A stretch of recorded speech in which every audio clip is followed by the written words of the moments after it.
one family clinic ebutu aguna sredro ekwam krom police barrier hwana yene letter decent sorry no edi enhwenim frayan was 0248 331 331 0248 331 331 now ne one family clinic and the enkomo na we dia ye ko addition herbal clinic e hwane ye kwa kotu ye de na deku kra e stroke na bubu agudam anasa ulcer diabetes ana pressure na tete wo rheumatism nso totoyi ene ye wonan pa wontume nyo ho wonsa ye titriti wonan ewu amesrew bomode afa ye de ne kodan addition herbal clinic na ye ntime emboa asma na wo so ana sexual weakness oba bema woni atenka ye de bo ani akeja na da ya hunum tutuo pa de ye de no mo beben de amesro bema esa na mra ne ye de bo no asesa betane kwadwo papa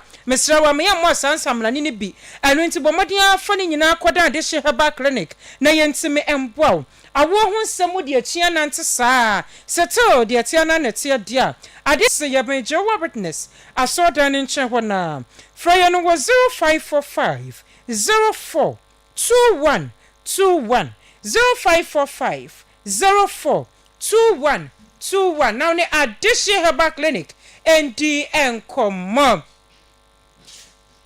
Numako we adama na KASE3BO enewie omoboa aboye chidom no yetumi nya hoden sonkonso akan KASE3BO etumi ede asomo Reverend Akonaba Kofi Obo adarement hia Facebook Nyce TV uko YouTube nso a Nyce TV Ghana Nyce TV Ghana wonso live wadwenche no kuche ne nyina gu ho yabe wa modern edi ne nyina atwum emirepam nso edi amasanse ne nyina ana eka bom akan KASE3BO yenso a yaje pene edi KASE3BO esmo ene awiei medin siada hima fia adepa ata mene aba ememe nyina nuaba afia kwache adepa afejibre na KASE3BO nchiremu enawie Gyasogyaso kwan so yemfanso Nyce FM 90.7 Nyce KASE3BO no ase na ene yenya nim sesisi ai eni be has come ewo MPP amanyokuo no mu papa pomani abre adan adan na ya yese kabam nkabi ana yedi bu omen na NDC amanyokuo betina Ghana bandwa isu a musi dabi o kirase mo mayen kasa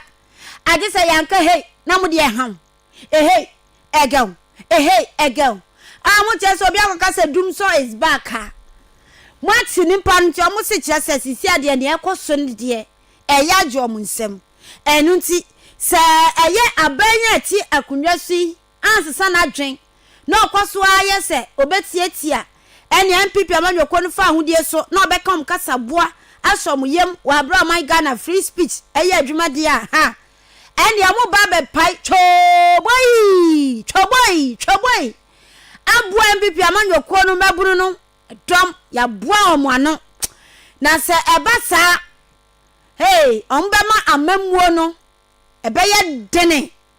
ebeje ndi si amanyokuo ni nsem ne ebeba no ombenu omhokura se omega te Ghana fo se Ghana fo nto aba ma ho na Ghana fo nso to aba no edi ma ombema amamuo no omuhunu sukura esanse ne omone omu enem no wano ani enje ho na sansemi amafo bebre na kasa edi afa hom na eno ana attorney general and minister for justice Ora Dominic anyine kire se sansem na wonu aka no asem emu odu na wenso akwaye entrene enti akwaye contempt obetreating as contempt enti animu yen omo be hye na emra no ne ekafa ho no atumi aye adwuma eho na owieye na o kire mu se nia MPP amanyoko no nso bi enam kan se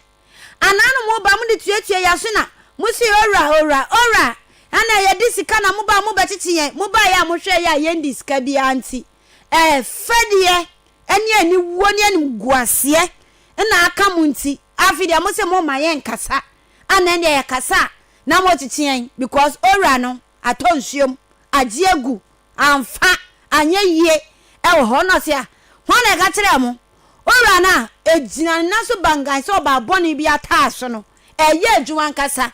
na kwa Fourth Republic ko history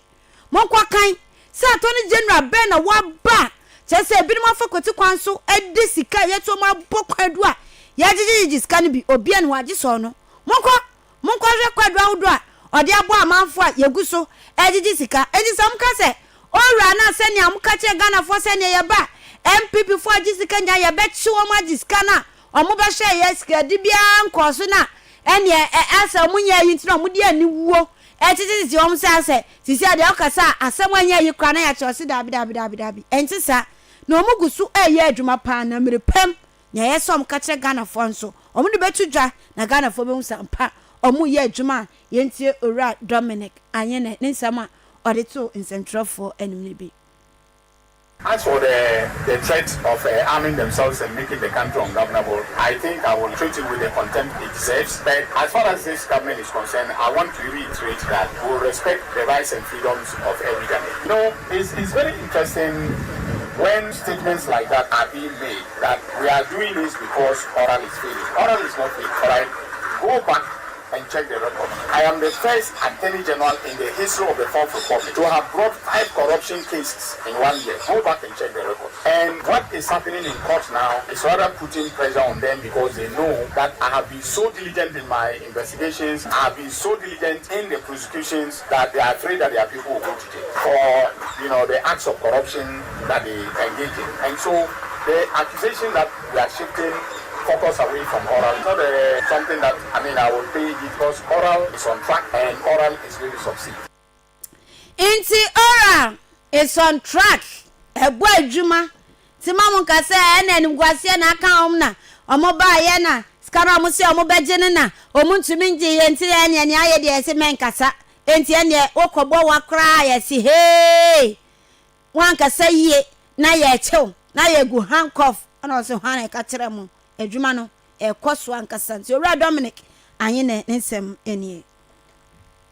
yentu nsem no so na yenko ensem foforo emu national chairman of the National Democratic Congress NDC amanyoko no chairman ego so aprobomu na afe no thank you towa ena woko na wakobo na sesa e wakwandai na ho ena wone mabunu ena afe no adehye wo ho edi ahyemu na nanam ahemfo bo adwadata ena omo se brai chairman dia wo no baturu wenu mutuo na ma adehye wakwandai so ho ne pa endi samanyoko ewo edema womo na no na eye chairman Roy Johnson esiedun katia eja simpie ne apaso de nsmado bebre na de tudra ne nka se di kan wode aseda edema de hye okwanda kire so mo nyina akabo mu boaye ema abato ne wie peye ema endi samanyoko everything kan a eya aseda pa ene woko edi amomo ne nka se to so mienu so wo kire mu se ampa aya na wo mo hwe ne mabuna wo titiru wo mo hwe nim se mra hyebedwani obutu wo ebeboa manyuma timi akoso omo kwan wonsuo wayare sabia nyina no wo mo behwe se bibia ebetumi akwanimo ene wo kire se woni mabunu no ya adwen pa so omo nyina adwen sadia ya adwen pa na momo no wo besra wo mpa se mra hyebedwani no wo ye na famu die bia yes wo yesa kwandai abato mpa so ebetumi afa ne ntema pa efra enu nti obesra mabunu ne se wo mo nya botre na fe ne pressure yo mode to ampi no wo ho no so no wo mo nya botre pa sense pressure ne do so a emahye bedwani ne hu de wo ka wo hu de wo fa enti wo besro wo mo na ni samanyoko de wo mo biebie wo mapono mu e de ama mabunu so betumi anya adwuma ne bi aye enu nti o kasa ye ndwuma hodo na afe no opportunities bebreba ebe friend ni samanyoko ni maba ama de hye wo kwandan so anya bi aye Owura Johnson esiedu enkatia ne nsama edikan no eni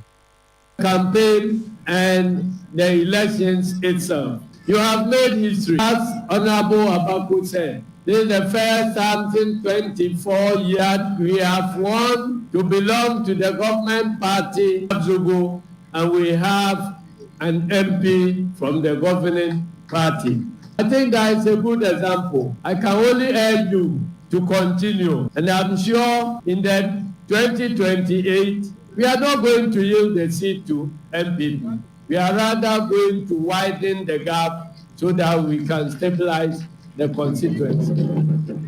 I've heard all the complaints, but what I'll urge you is that don't let your spirit go down.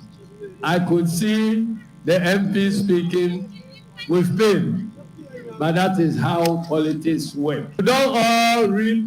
your benefit at the same time, because whatever happens, you cannot have opportunities to go around everybody at the same time and in the same year. Some would have to benefit today, and then tomorrow will be your turn. I want to urge you, if whatever you want to get from NDC government now and you are not getting,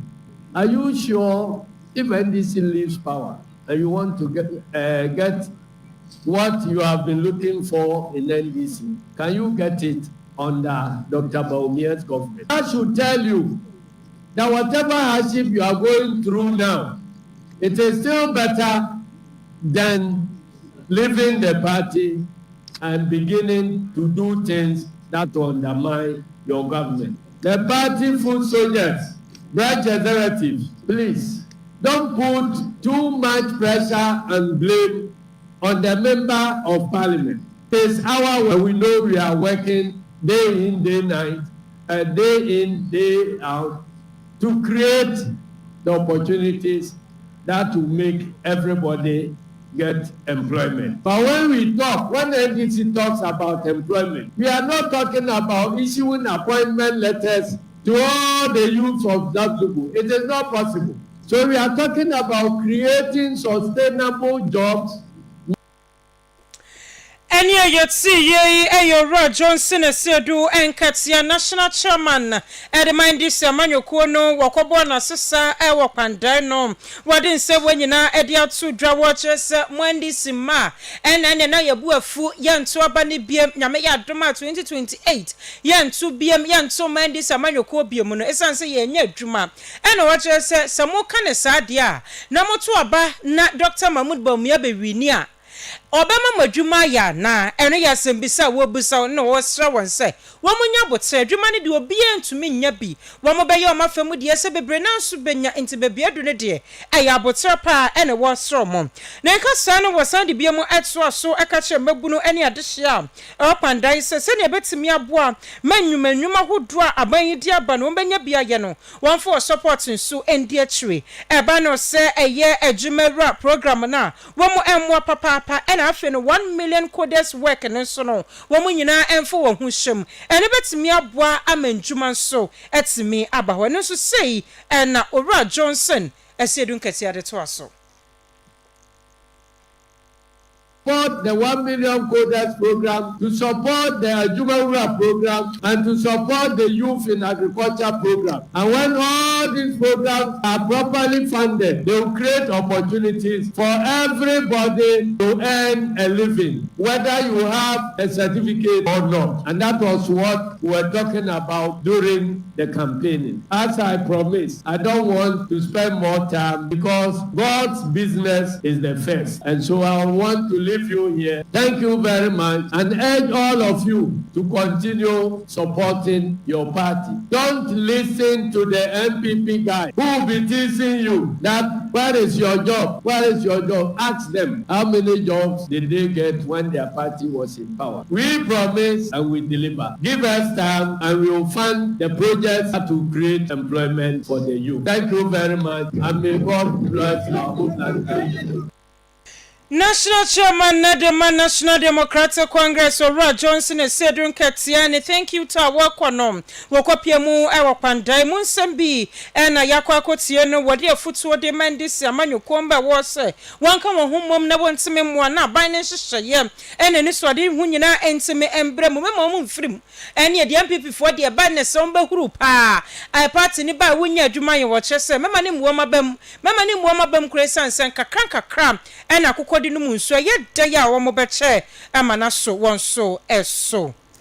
Nyce 90.7 ewia prem to bre KASE3BO Gyasogyaso ana wasugusu a utie na ende ambassador Ghana's ambassador Edema United States Owura Victor Smith na Owura Victor Smith no dia tudwa ekire se senya nano yesi ene ebinom afa kwati kwan so etinchim abrofo insa gisika ne ade ya chichichi bia omugusu etwa kwan amene de ode eyeye nuabe ma abutri kade ede yemfato ho se sene ayense odi mraso eyeye na no mrase badwani ya okone dalansi ene besi na kra ncheche mpapa bia nse da maye na so ene ne yeti hu ni se ene anenso romance scam bia ho enunti ana yakwa akomoa no eho ene bebre ya ekeka ho enso ewo eho no mom na eye ora Victor Smith edi atudwa kire se ora ken oforiata eye ya na no se na yese ne ho dodo no ana ende okwa kopiem na wakwa akwaje ayahwe okoye ana ene wan ba biemu yenyina yenim somu a yede aboni tiri so yese otumi bepiem o manyimu na ene de anu yie bi oho a obeyi na ehun se somu na yede boni tiri so se ne de wabo manyi kan sikadie bi akoso obaabi no yehun se ye ne kra na se ye ne kra se ya bona ye boembo se na omepiem ewo manmu ana oje se boni wawai entwem wontumi nka se ne meku obi ade achi so endra na endra na meku no nti ade achi so dabi boni de enti no bitumi kodi boni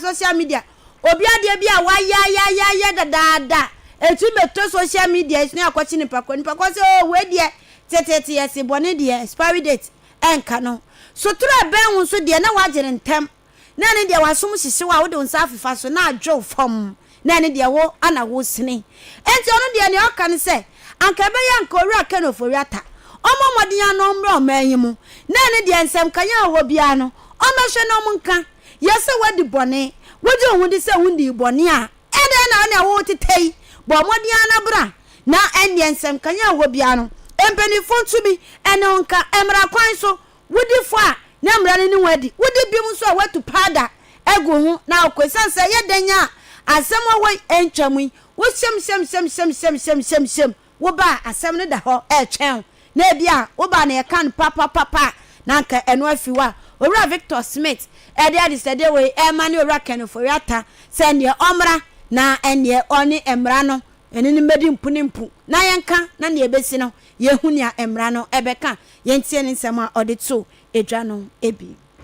Just like they are trying to get a good tricker from Ghana, you're going to follow due process. And we can choose also to use it to leverage. They want somebody who's committed a crime against, and I'm sure you heard recently they were picked up a member of parliament. For crimes that they commit, crime has no expiry date. You could be anybody, but if you commit crime in another country and then they get you, they'll take you in. So Ken Oforata apparently was unwell, so they are allowed in bail. They're going to make some decisions. We have extradition on him, and he has overstayed. So he's a candidate for expulsion by ICE. So he's not sitting pretty. He has made himself very unhappy here. If I were to advise him, I would go home and face it. Because if you haven't committed a crime, why would anybody want to jail you, really? So this fear of being jailed. Sadly now, I heard extradition is still on. She didn't win the court case she raised. I don't know what they're doing next. If there's any information, we'll make it known to the people of Ghana. Enti eni no enti akono kwa abra na eni de ne awo no yenka sin ateta na wo tete no na wo kra wo monsan kra wo nsensemi se kokoba se ne ayeye bo waba se wo ba betomo enti eni anka wo ba prekwa eno no yesin se e ga se ye bo waba no no pode na chese wa asem no akwakoye bibia e wo ntin komra na yenhwe na anka emra no ene ne enka ebi kura who knows na enema be koyie e di ama eno ne be yesin ateta ekoso no yenso nsem no eso yenko ensem foforo emum na yekonsem foforo mu dia yehwa yenso epo kese anase ensu ededa enkura hodo bebre na bekona netie anwea ena ya na egu ho pa na ye bi mu efa kwati kwan so na wotu anwea na wode amaka na ne ka de kona kofo wokoton ama nkofo nya ede esi one time na no na ye Central Regional Director wada National Disaster Management Organization NADMO wada no Owura Kwesi Dawood edin smado bebre na edi atu dwache mu se senia ganafo bi afato wo ho so etu nwia wonfa kwan paso nkakane no nanka fumagudie na nkofo etu na esi ade nya fumagudie nko aho enwia eboa boye nsuo ho ban enwia eboa senia nsuo to a emfa haw anase nsuo no yire emfa haw emfa mbrete mamufo ne ganafo nyina no ganafo bi afa sa kwati kwan ne so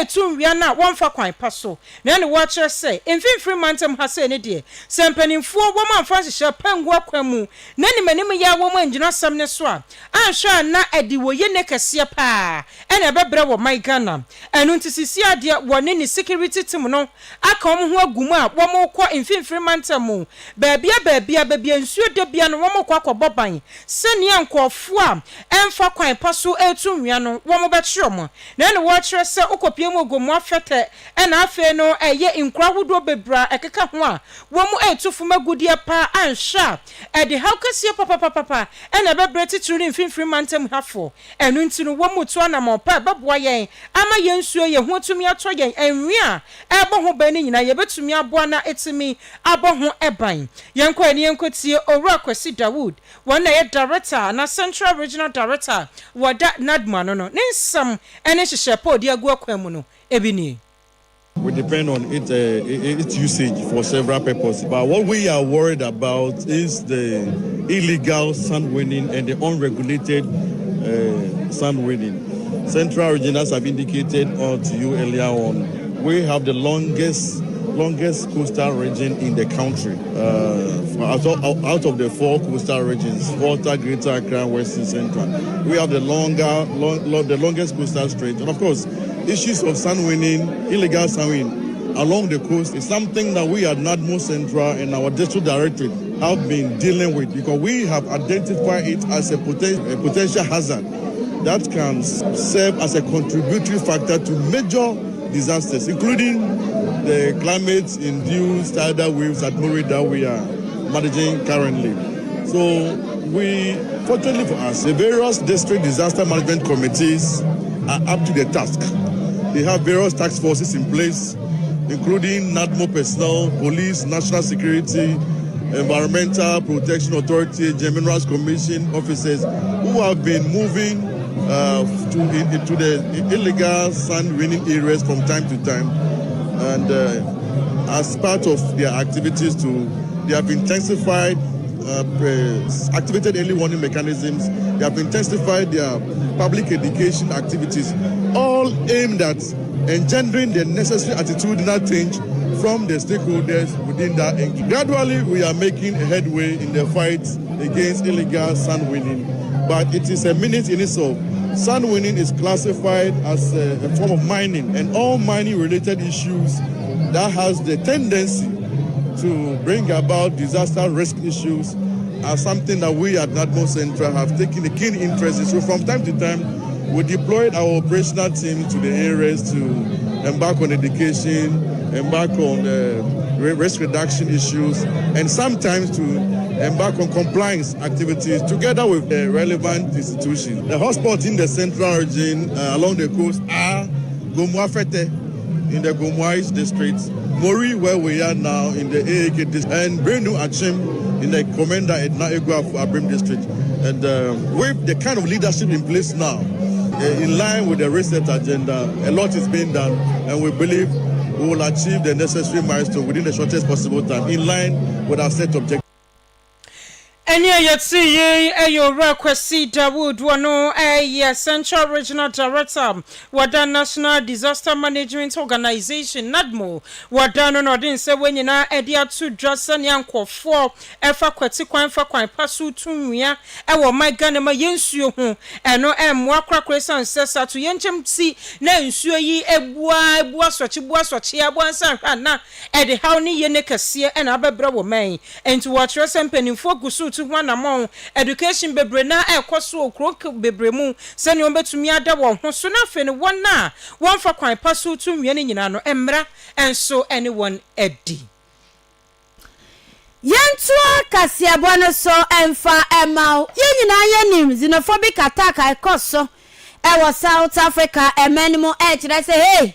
monkwa mo man so mo so monkwa ye mo man hie na muntinem mo ntumi ma metena ye mem ha wa abra mo sore ya na tere se mo ye adwuma mo gi adwuma hodo nyina ye na ye akro ne ye dia no ye bre enti ne ye asem ketwa ye nyina ye nim papa ba akunya ne ye bere mu ni jojojojo nan Ibrahim ama ye nya ye hubua ne ode aboa no enso eho na ye ono nko na Ghana fo bebre na enso account sisi akra de ya she South Africa fo ne se enwuma hodo ye Ghana fo de ni no mko take over enti wakwa bre kwa bie wadwuma na ye bebetu na ye take over nanso kuntunwa ya na chia na eko ebe enti me wo me ma ho na me ntiro obi ma so na ye nyodwo mi sa de bone ebe ne senti aban no ede nhihye egu akwan mu amene Ghana de hye bia ewo South Africa memu awon akwa sei no eyade a yesan ede wo nyina eba ebepie mu ewo oman mu enso enti empenifo ase ho anamotu a menuka sei yankopon ya dom na dom bi edom yenya ochina eye mebusumi ne da etoso aduonu baako ya wada wonu mu edikan kra ye dwom be fi South Africa manemu na ye dwom ebe pie mu enso ewo eye oman emu a enipa ne baako ahamiensa 300 ana ene ye dwom be fi ho ebe pie mu ewo oman mu enso na obeka senti omo ba sa no omo ba oman yi de no omo ba be ye wom omudumedi ahudo nyina ho ebinim akwakotena wo hosha na no ebinim amoko biso akotena be ye finhye duonu be ye finhye dudunum ani ade na chese na brabo ne kese nyina wabo na impofrim onye na adwen so obagano na mbom impofrim na wei akwakoba saa no eno ne saa no emwa be na ba no ewo edema hom na se na obebisa saa ensem nyina no aban no abomoden a edin hye ya hodo